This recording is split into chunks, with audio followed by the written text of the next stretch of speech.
Entender, ó Deus, os detalhes desta passagem, a fim de que saiamos daqui encorajados a viver, não mais ansiosos com o dia. Amém. Amém. Grava aí, tá bom? 04 05 10 34 58 59. Alguém sabe o que é isso? Vou repetir, 04 05 10 34 58 59. A gente já estamos, né? No mês de fevereiro, aquele burburinho todo da virada do ano já passou, e a tão aguardada por muitas pessoas, a aguardada premiação da Loteria Federal, a Mega da Virada, já aconteceu, não foi? E esses foram os números que saíram na Mega da Virada. E a Mega da Virada desse ano teve um prêmio de quase 542 milhões de reais. 542 milhões de reais. O que não daria para comprar com esse valor? Imagina, muitas pessoas, né, recorrem à Loteria Federal com o desejo, com o sonho de se tornarem ricos de um dia para a noite, né, ou da noite para o dia, dependendo do horário lá do sorteio. A Mega Sena, ela tem esse poder de mexer com a nossa imaginação, né, os prazeres e a segurança que uma fortuna dessa pode oferecer a alguém.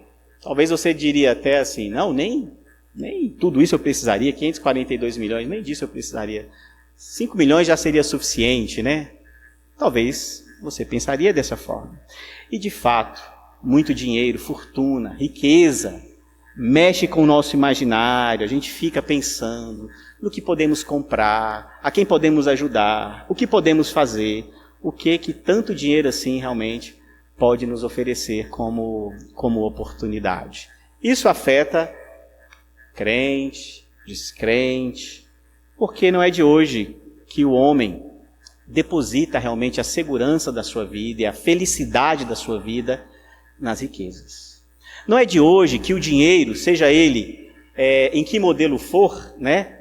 Em riquezas, em ouro, em pesos, em dinheiro mesmo, em espécie, em ações, seja de que forma se represente na sociedade, nas épocas, a questão monetária, o dinheiro realmente, ele sempre foi algo que o homem buscou depositar a sua segurança nele, desde a queda.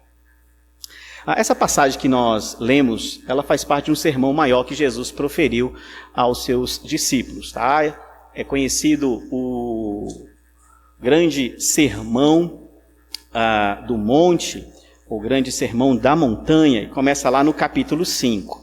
Então Jesus vem proferindo um longo sermão com muitos temas, com muitos subtemas, e ele chega quase ao final do seu sermão e aborda esse assunto aqui da ansiedade com o dia de amanhã. Todo o sermão ele trata da ética do reino de Deus. E antes de iniciar essa pregação, eu comentei com vocês, antes de orarmos, se o crente ele deve ter as mesmas preocupações que uma pessoa que não ama o Senhor com relação aos desafios da vida. Aquilo que se torna um grande desafio para você, até mesmo a sua própria sobrevivência. Se nós devemos agir da mesma forma como os ímpios, vamos dizer assim.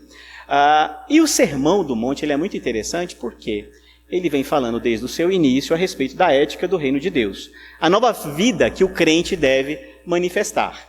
E não só Jesus, mas também os discípulos, quando escreveram as cartas ou outros escritores do Novo Testamento expõem a vida no reino de Deus, eles colocam que o crente tem que viver de um modo diferente da qual vivia antes. Diferente como os gentios, que é um termo usado para aquele que não amava ao Senhor, não servia a Deus de todo o coração, buscava outros deuses, buscava outros interesses, chamados de gentios, muitas vezes, chamados de ímpios, muitas vezes no Antigo Testamento.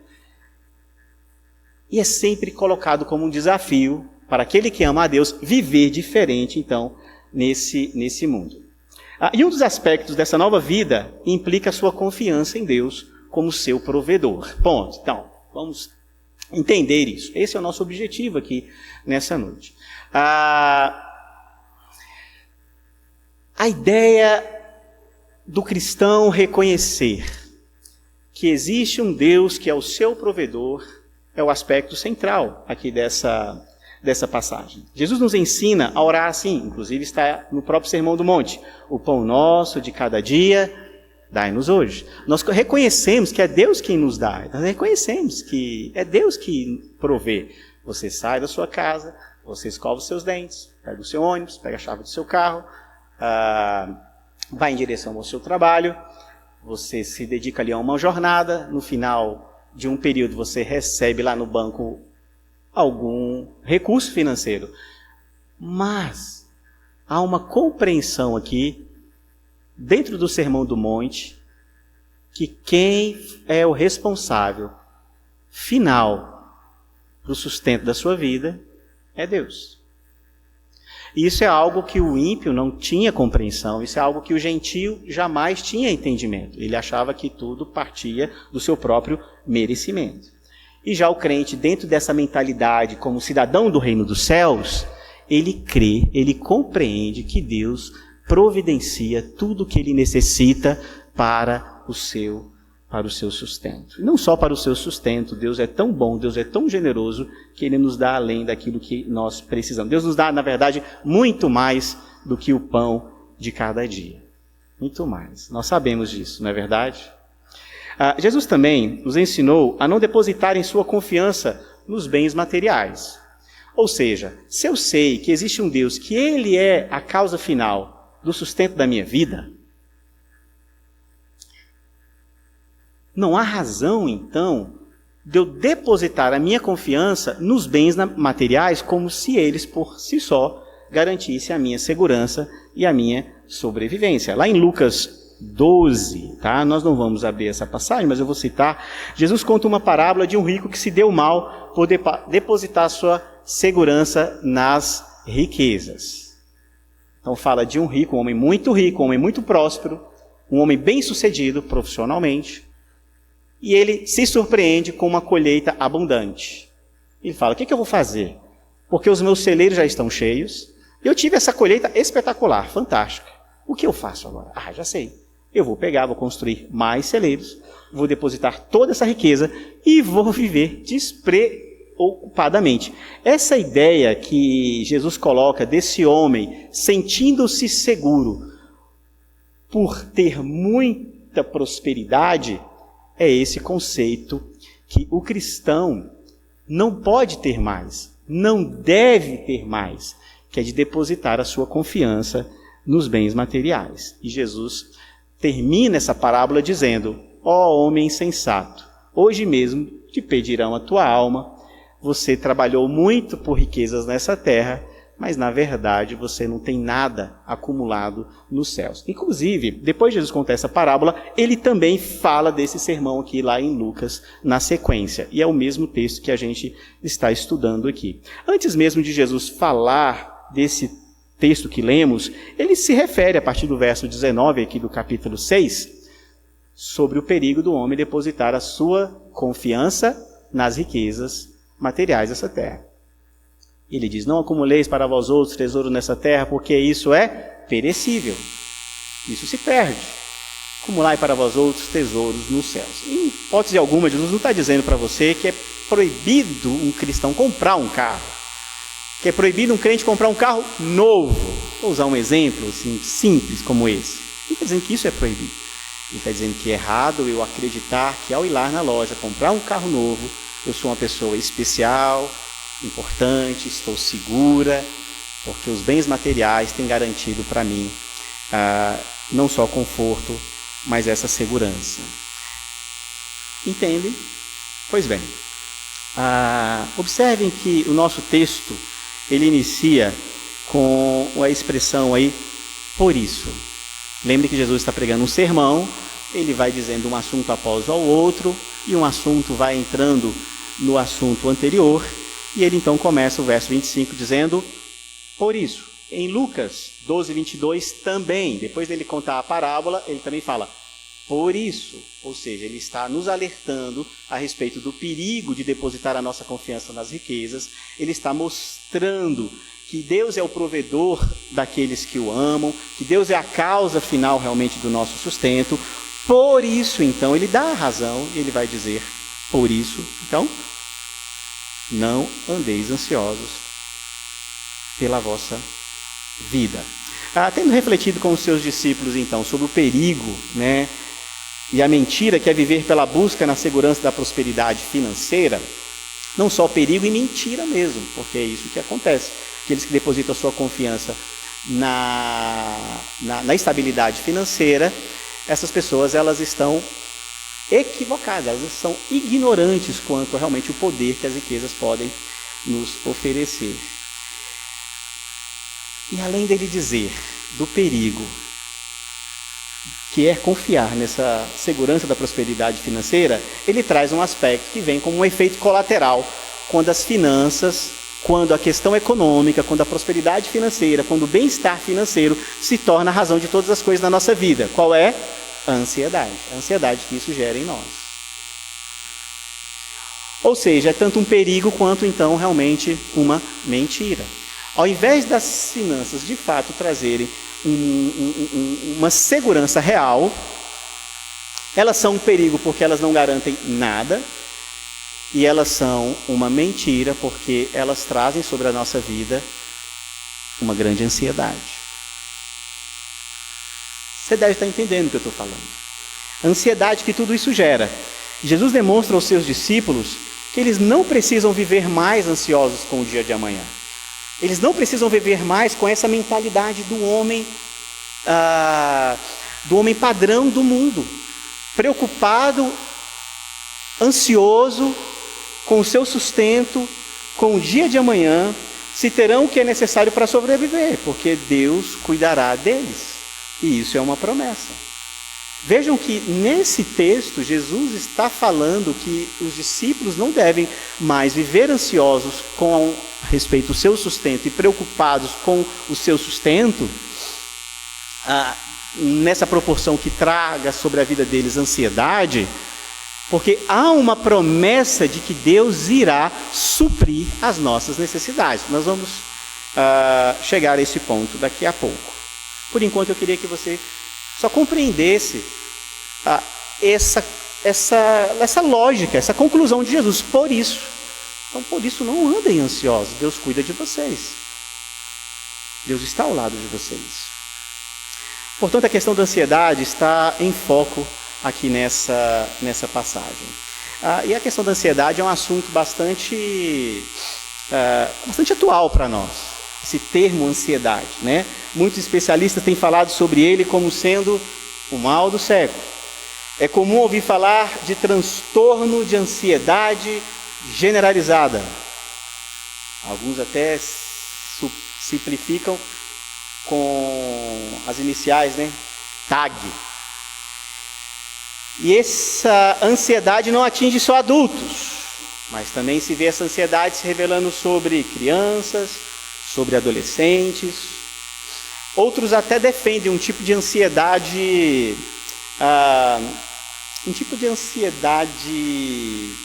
controlada, como algo positivo, pois ativaria o nosso senso assim, de sobrevivência, de arregaçar as mangas, de irem atrás do nosso futuro, de trabalhar pela nossa vida, de não ficar acomodado, de não ficar numa situação só passiva, né? Os chamados coachings gostam muito de explorar essa ideia. Transforme a sua ansiedade negativa na ansiedade positiva, use isso ao seu favor e tal.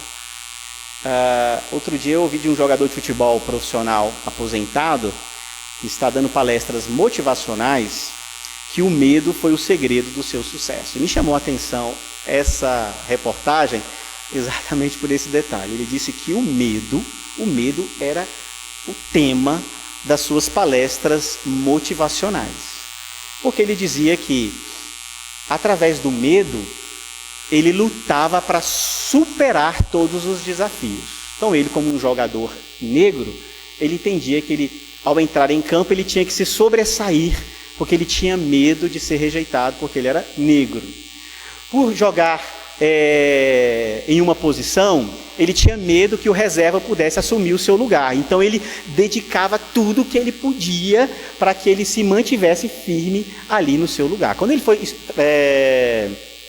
vendido para ser jogador em um outro país, ele teve que superar as barreiras culturais. Então o medo de achar que o time tinha feito um contrato furado, o medo da torcida não aceitá-lo, fez com que ele fizesse o quê? Se dedicasse o máximo possível, se esforçasse o máximo possível para que ele pudesse superar todos os desafios, ele fosse o melhor ali na sua posição em campo. E assim ele galgou toda a sua carreira, toda a sua trajetória baseada no medo. E ele então estava dando palestra e contando de forma orgulhosa que realmente o medo havia sido a causa do seu sucesso profissional. É estranho, né? Porque o medo é a mãe da ansiedade. Eu poderia dizer, inclusive, que a ganância é o pai da ansiedade.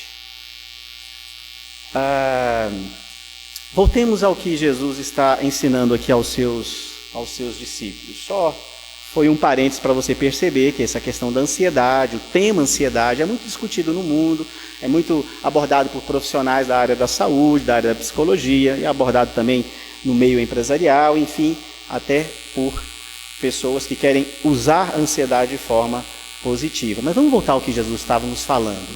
Como cristãos, como igreja, como é que você deve encarar essa questão da ansiedade com a preocupação do sustento da sua vida?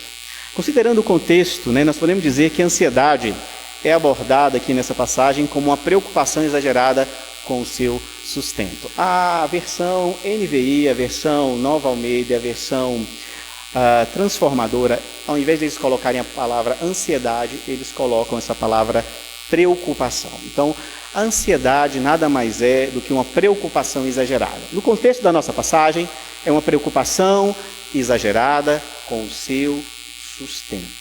Ok? Olha que interessante, o verso 27, vamos ler, olha o que ele diz. Qual de vós, por ansioso que esteja, pode acrescentar um côvado ao curso da sua vida?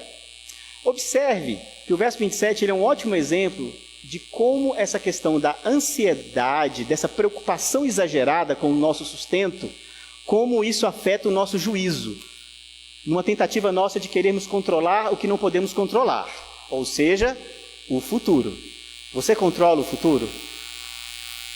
Você pode controlar o que vai acontecer daqui a 1 hora? Você faz previsões, você faz estimativas, mas a ansiedade faz com que a gente fique tentando decidir o nosso futuro em todo o tempo. Faz com que a gente tente controlar, de fato, o que vai acontecer daqui a pouco. Essa preocupação exagerada, ela gera em nós um comportamento doentio. Essa preocupação exagerada, ela é essa inquietação do coração, que pode ser tanto por ganância, ok? Ganância, pode ser por ganância, por medo de passar necessidade, ou as duas coisas juntas. Essa preocupação exagerada com o sustento, ela afeta o rico e ela afeta o pobre. Vejam, irmãos, que eu estou falando aqui, preocupação exagerada, ok? Eu não estou falando uma preocupação adequada. A ansiedade, ela tem a ver com essa preocupação exagerada, com o sustento da sua vida, com a sobrevivência da sua vida, com a segurança da sua vida, e vamos incluir aí também aqueles que têm família, com o sustento e a segurança da sua família, tá bom? O bem-estar da sua família. Então, nós estamos falando aqui de um tipo de preocupação descompensada, uma preocupação deturpada, uma preocupação exagerada, ok? Isso afeta o rico e afeta o pobre. O rico fica ansioso tentando proteger o seu patrimônio, investindo em mais ganhos com medo de ficar pobre. É o que aconteceu com o homem da parábola lá. Se eu não guardar tudo isso aqui, ou se eu distribuir, pode ser que daqui a pouco eu fique sem. Então, o rico, ele morre de ansiedade mesmo sendo rico. E ele fica prevendo o futuro, calculando como vai ser, e o que ele pode ter, o que ele pode reter, como ele pode obter mais lucro. Mas o pobre também, ele fica ansioso pela fatura do cartão que irá vencer, por causa da ganância de comprar mais e não poder pagar. Então, o pobre também passa por essa preocupação exagerada com relação ao seu sustento, e essa ansiedade faz com que ele assuma compromissos errados, imaturos, que vai trazer consequências para ele.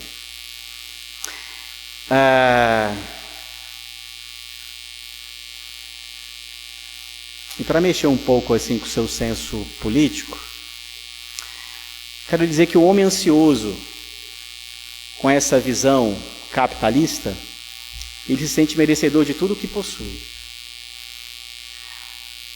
Mas também o homem ansioso, comunista, ele se sente merecedor de tudo que ele não possui. A chamada luta de classes é, na verdade, uma luta dos ansiosos.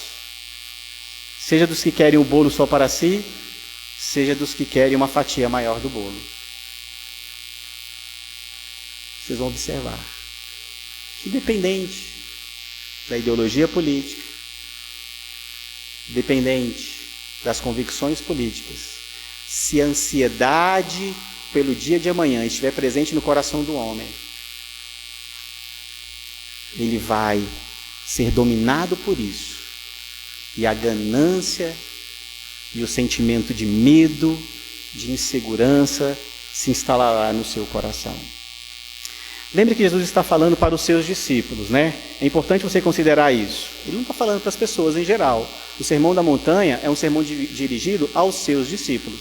Muitas pessoas estavam ouvindo, mas no início do Sermão da Montanha mostra que ele está focado, voltado para os seus discípulos. E eu estou querendo chamar a sua atenção desde o início aqui para isso, porque há diferença sim na maneira como o cristão lida com as preocupações do dia a dia e especialmente com a questão do sustento da sua vida. Portanto, como um crente deve lidar com a questão da ansiedade, no caso, essa preocupação exagerada com sustento, conforto e segurança. Seja você um cristão classe A, B ou C economicamente, não importa. A partir da realidade dos discípulos, eu quero que você aprenda a aplicar, e eu também, a promessa de Deus, de que é aquele que nos sustenta, na minha situação e na sua também. Os discípulos, eles não eram pessoas ricas, ok? Os discípulos não eram pessoas ricas. Havia seguidores de Jesus, algumas pessoas que seguiam Jesus, alguns discípulos mais secundários de Jesus, que eram pessoas ricas. Mas, no geral, irmãos, os discípulos não eram pessoas ricas. A sociedade, em geral, ela era predominantemente de pessoas pobres no tempo de Jesus. Eles não tinham previdência, eles não tinham plano de saúde, não tinham muitos direitos trabalhistas e ainda tinham que pagar muitos impostos. Essa é a realidade de um judeu ali no seu tempo. É compreensível que o coração dos discípulos ficasse inquieto sobre o dia de amanhã. Hoje a gente tem muitas vezes plano de saúde, não é? Carteira de trabalho, que te dá garantia lá, você é demitido, você recebe ali 3 meses, em alguns casos até 4 meses, não sei, de salário. Você tem alguns benefícios, você tem algumas garantias constitucionais com relação ao trabalho. Na época dos discípulos não tinha isso não. O plano de saúde deles era de outra forma.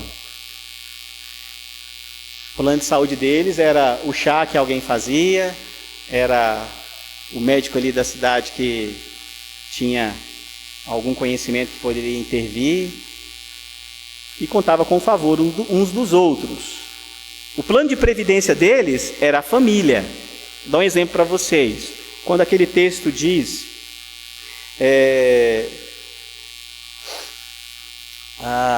filho, honra teu pai e tua mãe para que te prolongue os dias sobre a terra. Qual que é a ideia desse texto? A gente acha que há uma promessa espiritual, algo espiritual que está acontecendo ali. Um filho vai honrar pai e mãe e ele vai viver 80 anos. E nós vemos filhos que honram pai e mãe e às vezes morrem prematuramente. Isso não acontece? Ali, queridos, é um princípio ético cristão fabuloso e que vem herdado da cultura judaica neotestamentária. Que era o quê? Um filho que honra pai e mãe, quando ele for mais velho, os filhos dele vão ver ele honrando pai e mãe. Então, os netos verão os avós sendo cuidados, sendo protegidos, e os netos vão cuidar ali dos seus pais. Então, o plano de previdência do judeu lá era a própria família. Então, você imagina o contexto que esse pessoal vivia. Era normal, até para eles, né, se sentirem inquietos, preocupados com o dia de amanhã. Mas Jesus os tranquiliza, lembrando eles da presença provedora de Deus. E eu venho falando sobre essa questão, que Deus é o Deus provedor, que Deus é o Deus que cuida. E eu quero falar para vocês de que forma Deus se revela então como esse Deus provedor. E ele se revela como esse Deus provedor, pelo menos em 3 aspectos, nessa passagem aqui, em 3 aspectos. Vamos ver. Primeiro, Deus se revela como um Deus provedor através do seu poder. Observa que Jesus mostra para eles, não andeis ansiosos pela vossa vida, quanto ao que é a vez de comer ou beber, nem pelo vosso corpo, quanto ao que é a vez de vestir. Não é a vida mais do que o alimento e o corpo mais do que as vestes? O que Jesus está querendo mostrar para eles aqui? Olha, vocês estão preocupados, né, com o alimento. Quem criou o corpo, que fez algo muito maior, que tem poder para fazer algo muito maior, que é dar a vida, gerar a vida, criar um corpo, criar a humanidade, criar o ser humano, ele não vai prover o que é menor, o alimento? Então essa provisão de Deus primeiro se revela através do seu poder. Deus vai providenciar tudo o que é necessário para o nosso bem, cuidando do nosso sustento. Por quê? Porque Ele tem poder para fazer isso. Ele cuida do que é maior. Se Ele tem poder para fazer o que é maior, Ele não vai ter poder para fazer o que é menor?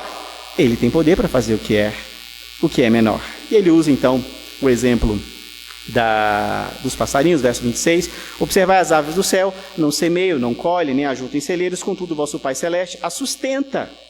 Porventura, não valeis vós muito mais do que as aves? Observe que Ele faz isso tanto na natureza, de modo geral, e Ele vai fazer isso de forma especial sobre a vida do seu povo. E por que Ele vai fazer isso de forma especial sobre a vida do seu povo? Porque além do seu poder, essa presença provedora de Deus, ela se revela no seu design. E o que eu quero dizer sobre isso? Daquilo que na criação de Deus é mais importante e menos importante. Deus faz um passarinho numa complexidade incrível, com capacidade de voar, com uma constituição biológica, com uma programação para realizar funções. Algo que, se o ser humano tentar reproduzir hoje ainda, ele não possui uma tecnologia à altura. Nós temos alguns robozinhos andando por aí e tal, mas não chega perto da complexidade do que é esse ajuste fino, do que é um passarinho, um beija-flor, que é o que tem aparecido muito lá em casa esses dias. Um beija-flor que chega ali nas flores, fica ali pegando o seu alimento, parado, batendo as suas asas. Uma tecnologia incrível, impressionante, complexa. E Deus diz que Ele cuida desse passarinho, mas Ele cuida muito mais da gente, que somos a menina dos seus olhos. Ele cuida muito mais de nós. Então Ele se revela como esse Deus provedor, essa presença provedora, não só através do seu poder para fazer o que Ele quer fazer, mas através até daquilo que é menos importante e mais importante para Ele. Embora Ele tenha todo o domínio sobre toda a criação, Ele diferencia aquilo que tem mais peso. E para Ele, nós somos a primazia do seu cuidado. É o que Ele diz aqui. Vosso Pai Celeste a sustenta. Porventura, não valeis vós muito mais do que as aves? O que tem mais valor e o que tem menos valor. Infelizmente, às vezes, né, uma pessoa é presa porque atira um caroço de pedra num passarinho, né? Uma pessoa que mata outra tem a oportunidade de responder em liberdade, mesmo fazendo aquilo dolosamente. Às vezes não dá para entender esse nexo ou falta de nexo nas legislações que a gente tem. Mas para Deus não. Um passarinho, por mais incrível, impressionante, complexo que seja, ele não tem mais valor do que um ser humano. E nem um cachorro, viu? Tem mais valor que um ser humano. Porque às vezes para algumas pessoas um cachorro tem assumido uma certa humanidade, né? Tem aniversário, tem carrinho, passeia no parque, tem mil e um números mimos como se fosse gente. Mas não é gente, viu? Cuide do cãozinho, cuide do seu cachorro, zele por ele. Eu tenho muito apreço por cães, já trabalhei com cães muitos anos na polícia, gosto muito, mas não confunda, tá? Um cachorro não é um ser humano. Às vezes há seres humanos sendo tratados como animais e animais sendo tratados como seres humanos, mas na lógica de Deus, na ordem de Deus não tem essa. Ele cuida do passarinho, mas ele cuida muito mais de quem? De nós. Essa presença provedora através do design de Deus. E por último, não só através do seu poder, não só através do seu design, daquilo que é mais importante, mas por meio do seu amor. Há dois momentos nessa passagem que são especiais de serem lembradas aqui. Um eu li e vou ler de novo, verso 26, que diz: vosso Pai Celeste, vosso Pai Celeste, vosso Pai Celeste. E aí na sequência a gente pode ler dizendo, verso 28, por que andais ansiosos quanto ao vestuário? Considerai como crescem os lírios do campo, eles não trabalham nem fiam.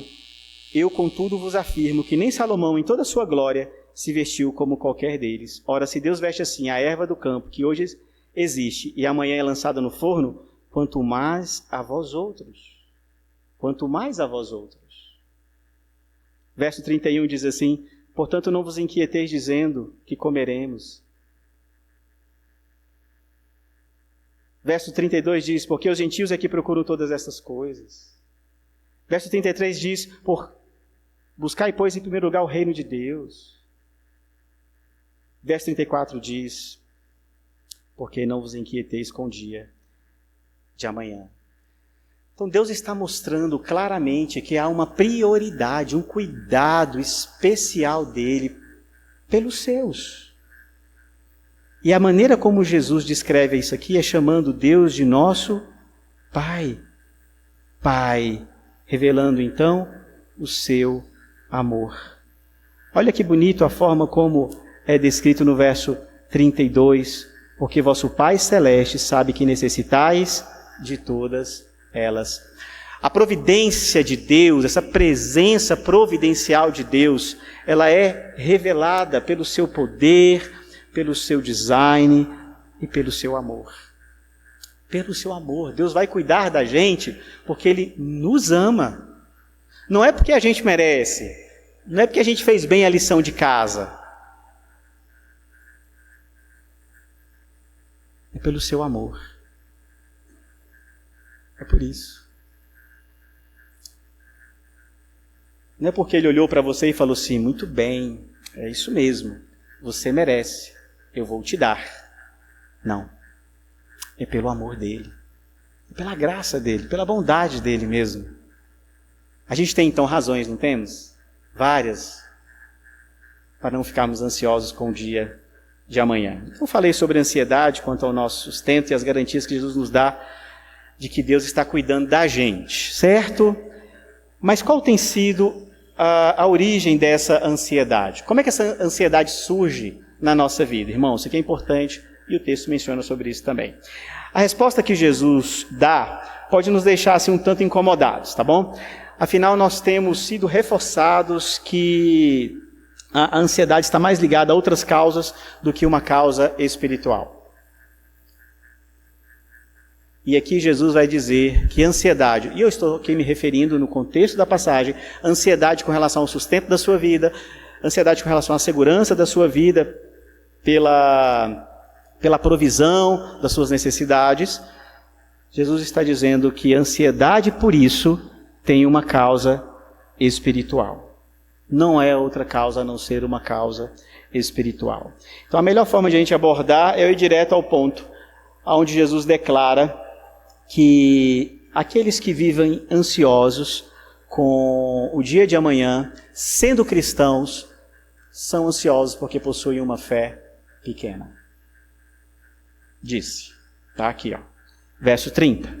Ora, se Deus veste assim a erva do campo, que hoje existe e amanhã é lançada no forno, quanto mais a vós outros, homens de pequena fé. Percebam que Jesus, ele coloca aqui a razão, a causa, o motivo pelo qual aqueles que são discípulos de Jesus, aqueles que amam a Deus, ainda vivem ansiosos quanto ao dia de amanhã, quanto ao seu sustento. E a causa não é outra. Nós não podemos dar outra razão, um outro motivo, a não ser esse que Jesus coloca aqui, que é um motivo espiritual, que é uma causa espiritual, e ele chama essa causa de pequena fé. Na vida do crente é por causa da sua pequena fé. E na vida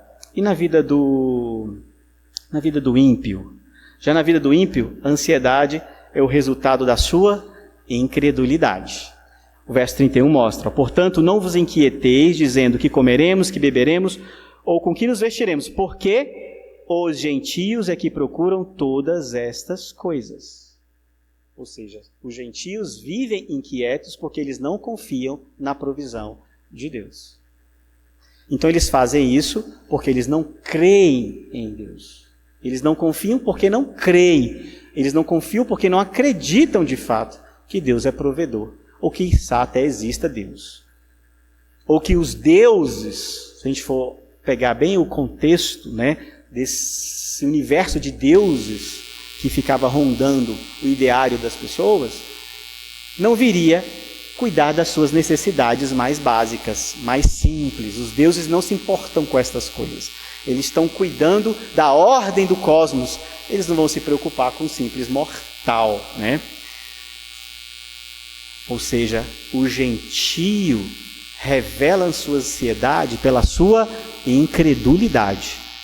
Aquele colega de trabalho, aquela pessoa da sua família que vive atribulada, ansiosa, querendo ganhar dinheiro, preocupada, todo tempo falando de dinheiro. E você sabe que essa pessoa não ama a Deus, a razão daquela ansiedade é a sua incredulidade. Mas e os discípulos de Jesus? E você?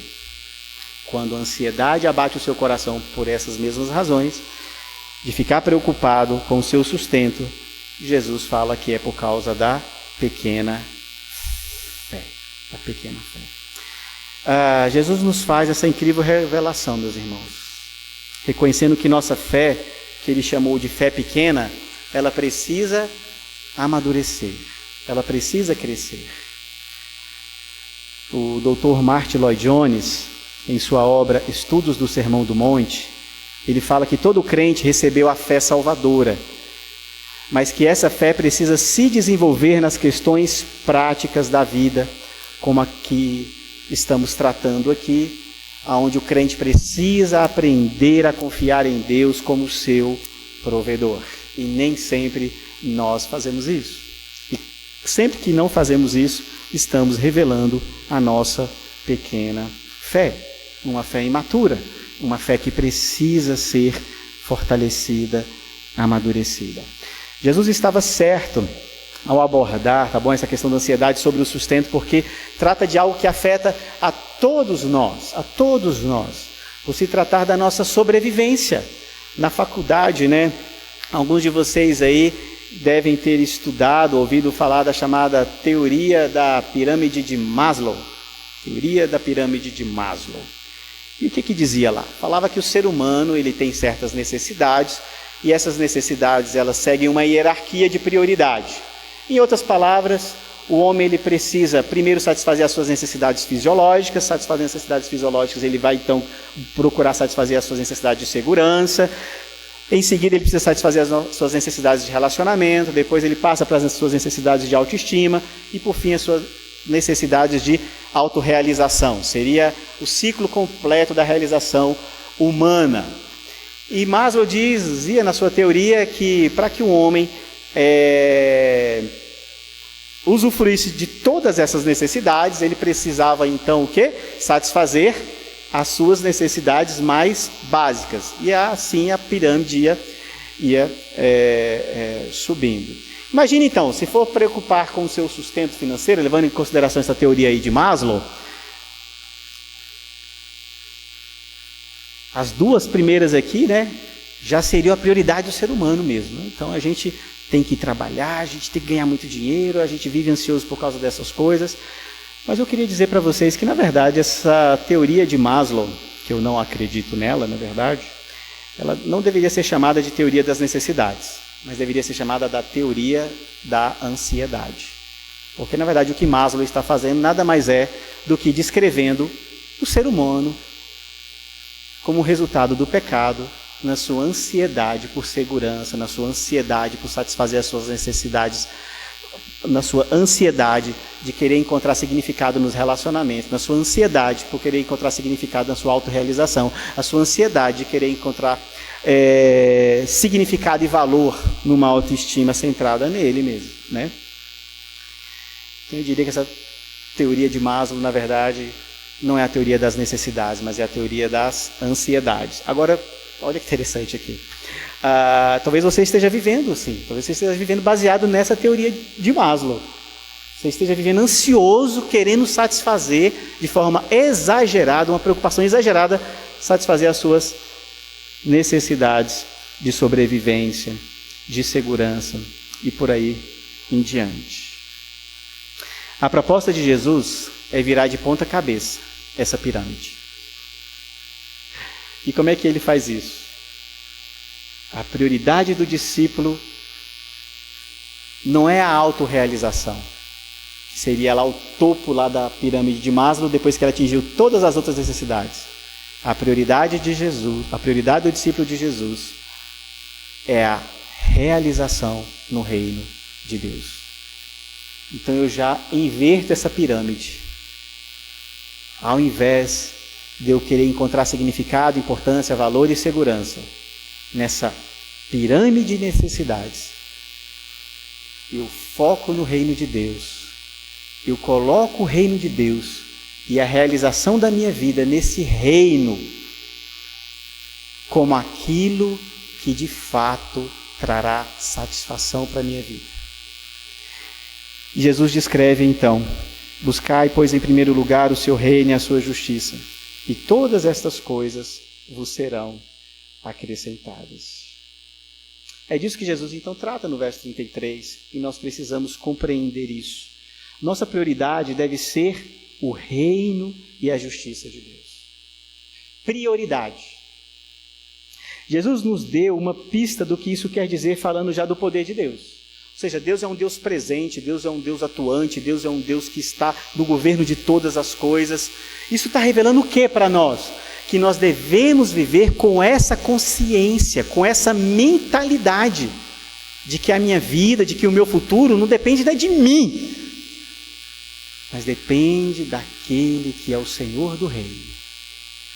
Quando eu inverto essa pirâmide e eu deixo de me preocupar de forma exagerada com as minhas necessidades e eu foco na minha realização no reino de Deus, eu estou preocupado então a buscar o reino e a sua justiça, vivendo de forma consciente e submisso a um Deus que governa todas as coisas. Felizmente, alguns interpretam totalmente errado o que significa buscar, pois, em primeiro lugar o reino de Deus e a sua justiça. E nada mais é do que viver consciente e submisso à vontade de um Deus que governa sobre todas as coisas. Significa então que tudo o que eu faço, tudo que envolve a minha vida, envolve Deus. E Deus tem um mandato para mim em cada uma dessas áreas, em cada uma dessas ações, em cada uma dessas atividades. Isso é a realização no reino de Deus. Enquanto eu estou muito preocupado, exageradamente preocupado com o meu sustento, eu esqueço, na verdade, qual seria o foco principal da vida do cristão, que é honrar a Deus nessa vida, vivendo em obediência a Ele, fazendo tudo para a glória dEle, compreendendo que Ele sustenta todas as coisas. E quando eu sei que Deus está sustentando todas as coisas, é muito mais fácil, né? Quando eu aceito isso, é muito mais fácil eu me render à proposta do reino de Deus do que eu querer ir atrás da minha própria sobrevivência. Infelizmente, né, como eu disse, alguns interpretam isso de forma errada. Isso não quer dizer, então, que nós cristãos devemos largar os nossos empregos, a escola, a faculdade, comprarmos uma fazenda aí bem grande, irmos lá viver do mínimo necessário e a maior parte do tempo a gente dedica nas nossas orações, jejuns, meditações na palavra, louvor, aguardando o retorno de Cristo. Isso não é o reino do Senhor, isso se chama seita. Ou pode ser chamado também de um certo monasticismo moderno. O reino de Deus é vivido aqui, irmãos, no meio dos prédios, das paredes, seja no centro, seja no interior, dentro das famílias, nos trabalhos, nas funções, na indústria, no comércio, na política. O reino de Deus deve ser vivido em todo o lugar. Entenda que o passarinho ele não vivia na inatividade esperando comida, e nem a própria flor cresce do nada. Há trabalho, há muito trabalho, mas sem preocupação, sem ansiedade. Essa é a ideia que Jesus quer passar no exemplo que ele tinha dado aqui. Quando Jesus fala que o passarinho não semeia e o lírio do campo não fia, está apenas demonstrando que eles não possuem o controle de todo o processo para existirem. E é isso que a gente tem que ter a consciência. Deus é que cuida da gente. Jesus nos diz que é possível viver assim. Você crê nisso, irmão? Você crê nisso, minha irmã? É possível viver assim. Trabalhando com dedicação, cuidando das nossas responsabilidades, aproveitando as oportunidades que surgem, de forma que por meio dessas coisas o nome de Deus seja glorificado. Deixa eu dar um exemplo para a gente concluir. O que isso significa na prática? Vou dar um exemplo. Um jovem, para constituir uma família, ele precisa trabalhar com afinco. Eu tenho um amigo, enquanto ainda solteiro, ele diz assim, não, eu não preciso de muita coisa, se eu tiver condições de manter a minha bicicleta, fazer os meus pedais, viver com o mínimo necessário, está muito bom, está ótimo, não preciso de mais. Eu falei, tá, mas então você não pensa em casar? Não, penso em casar. E você acha que você vai conseguir manter uma família com uma renda para manter uma bicicleta? Eu fui muito franco com ele, uma pessoa que eu tenho muita intimidade, e ele se casou recentemente.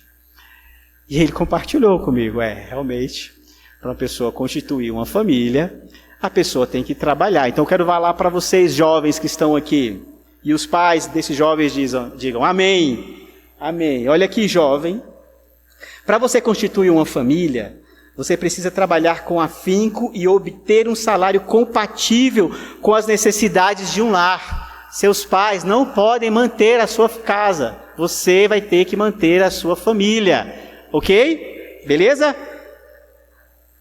Isso tem a ver com o reino de Deus.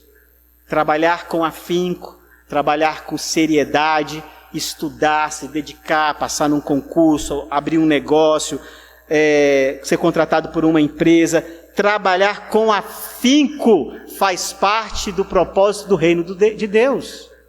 Contudo, não para por aí. Somado a isso, sua ética cristã no trabalho e o seu papel pastoral em casa vão revelar sua busca pelo reino de Deus como a prioridade da sua vida, sua realização e satisfação em Deus. Dei um exemplo. Ou seja, buscar o reino de Deus em primeiro lugar não é passar o dia inteiro orando. Buscar o reino de Deus em primeiro lugar é ter Deus como primazia em tudo que a gente faz. E isso vai editar a sua agenda. Inclusive, colocando no seu coração a necessidade de orar mais. Pode ter certeza disso. Então vamos para a aplicação. Como a ansiedade para essas questões financeiras tem afetado a sua vida, hein, meu irmão, minha irmã? O que deixa o seu coração inquieto?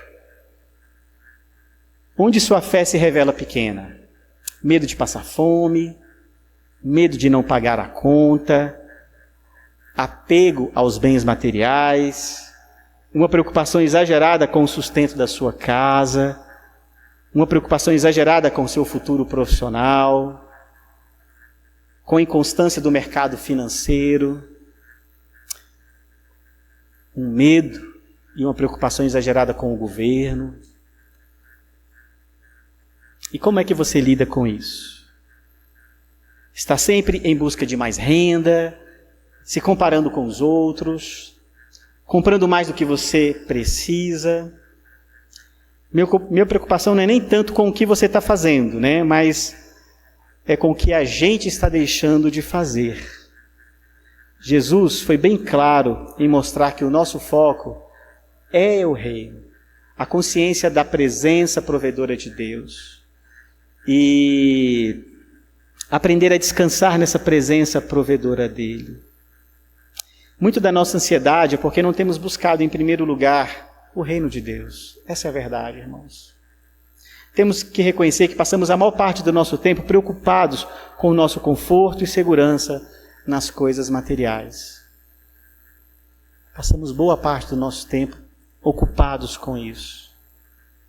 Precisamos confessar nosso pecado e revisitar as Escrituras, porque somente nelas encontramos o propósito de Deus para as nossas vidas. Sermos aperfeiçoados em Cristo Jesus. Portanto, se a sua fé é pequena com relação à segurança financeira, Deus ele te convida a confiar na providência dele para você ter uma fé forte, para você ter uma fé grande, para você ter uma fé madura. E como é que fazemos isso? Em 1 Pedro, Jesus nos revela esse cuidado paternal de Deus, demonstrando que Ele não faz pouco caso dessa nossa ansiedade.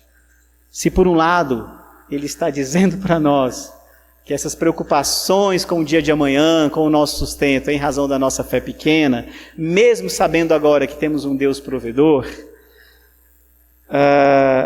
Deus não faz pouco caso dessa nossa ansiedade. E o que Ele nos convida a fazer? 1 Pedro 5, verso 7, diz assim para encerrarmos. Vamos ler a partir do verso 6. Vamos ler juntos? Humilhai-vos, portanto, sob a poderosa mão de Deus, para que Ele, em tempo oportuno, vos exalte, lançando sobre Ele toda a vossa ansiedade, porque Ele tem cuidado de vós. Vamos orar? Senhor, oramos mais uma vez, depois de meditar na Sua palavra, reconhecendo, ó Pai, aquilo que nós podemos negar, que quando nós nos inquietamos, quando nós temos uma preocupação exagerada com relação ao nosso sustento, isso não pode ser tratado por nós como uma coisa normal. Isso não pode ser tratado por nós como algo que todos os seres humanos estão sujeitos e é assim. Não. Nós devemos refletir de que isso ainda revela a nossa fé pequena. De que isso ainda, Deus, revela que precisamos aprender a confiar mais no Senhor. Por isso, ó Deus, diante de Ti, nós como igreja confessamos, reconhecemos realmente o nosso pecado, o nosso erro, e queremos, ó Pai, não só confiarmos mais no Senhor, mas vivermos a realização do Teu reino. Queremos viver, ó Deus, nessa dimensão da Tua presença provedora, E queremos, ó Deus, viver em obediência ao Senhor, em tudo que a gente faz. Oramos aqui, colocando diante de Ti toda a nossa ansiedade, todas as preocupações que temos. Seja por aqueles preocupados com o sustento, que estão com medo de faltar. Seja por aqueles gananciosos e que querem cada vez obter mais. Oramos, ó Deus, para que o Senhor mude o nosso coração quanto a isso.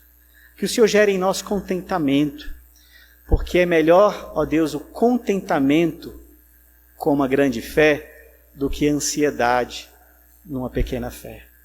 Queremos, Senhor, aprender não só a depositar a nossa confiança de que o Senhor cuida, mas queremos nos sujeitar em tudo o que fazemos, para vivermos essa agenda do reino do Senhor, priorizar aquilo que importa. Por isso, ó Deus, não nos deixar de orar, deixar de Te buscar, deixar de colocar na Tua presença, como estamos fazendo nesse momento, todas essas preocupações. Antes, ó Deus, de procurarmos o gerente do banco, antes de procurarmos recursos em outras áreas, antes, ó Deus, de ficarmos impacientes, de perdermos os nossos cabelos, com medo do dia de amanhã, que a gente possa chegar ao Senhor, apresentar ao Senhor cada uma das nossas necessidades. E já reconhecemos a bondade, o cuidado paternal do Senhor sobre nós. Em nome do Teu Filho Jesus oramos. Amém.